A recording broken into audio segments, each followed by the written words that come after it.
غير الله سيساش وحوكو بلا السلام عليكم شيخ وحنا هاي هوي الصومالية وحربا إن توبت كانوا لكن شروطها توبت دا مرة ما يستري كرو مركا حد يقول لنا الحمد لله ده ترى وحال إلى الصومالي وحي إلى ذن ور له لا تلا له لا دي سو توبة شروطها ما يستري هذا محيط هاي محاسس السبب أمرك ينقرت بعد تركوا آدم كسين كريا تركوا آدم كاسان كسين كريا شو دي ما توبت كيري كرو وحد كود آدم بيجي متشوشين كرو السبب وحد ده كما شاء الله يكره السبب ما استغفر الله ما ده كره ربطه محا سببه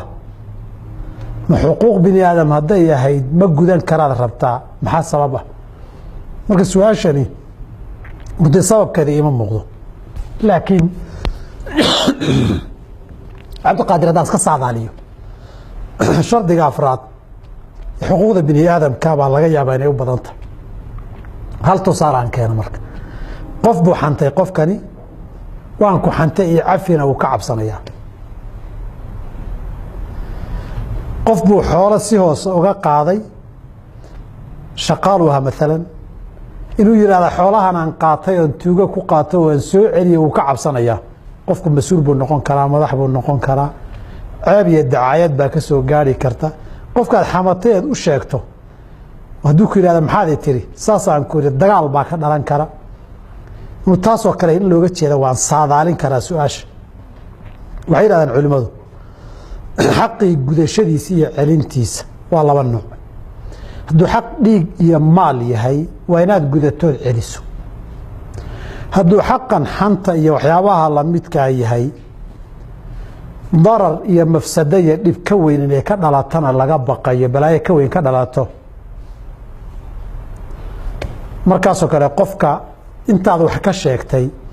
in leeg ama ka badan baad u dambi dhaaf ilaahay weydiin meelaha uu xoogay ku yar tuujisay meelo lamidana waad ku difaaci insha Allah ta'ala abaalka u gashay bal rajaynayaa kafaara gud inay ku noqoto hareebay isweydiin masalada xagga laga keenay masalada culimadu waxay ka yar aqaateen xadiidkii nabiga kaleey salaam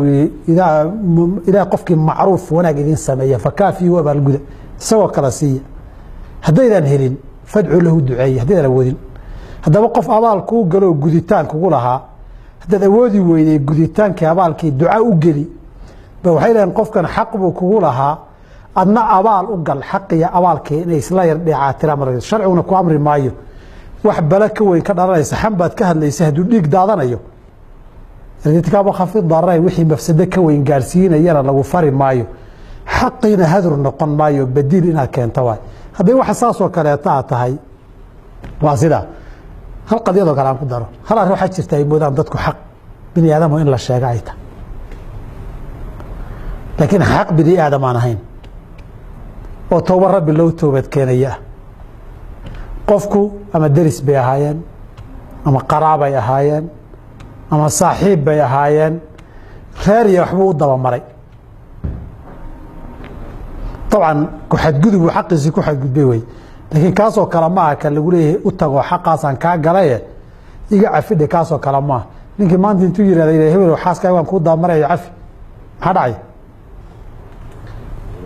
dibka weyn baa ka dhacaya taasi waa baabu zina iyo tawbadeeda ay qaadanaysa marka qaarkood xaq bini aadameen xaq bini aadameen moodo waa laga yaabo billahi tawfiiq جزاك الله خير الجزاء داوديال ولي waxaynu ku guda jirnaa qaybihii hore ee barnaamijka kulanka Shibli xalqadiisii 27 qaybihii su'aalaha hore ayaynu ku guda jirnaa waxaana su'aalihiina aad inoogu soo diri kartaan ciwaanada kala kulanka shibli@somalichannel.tv iyo ciwaanka kale ee Facebook aynu ku leenahay waa kulanka Shibli iyo Somali Channel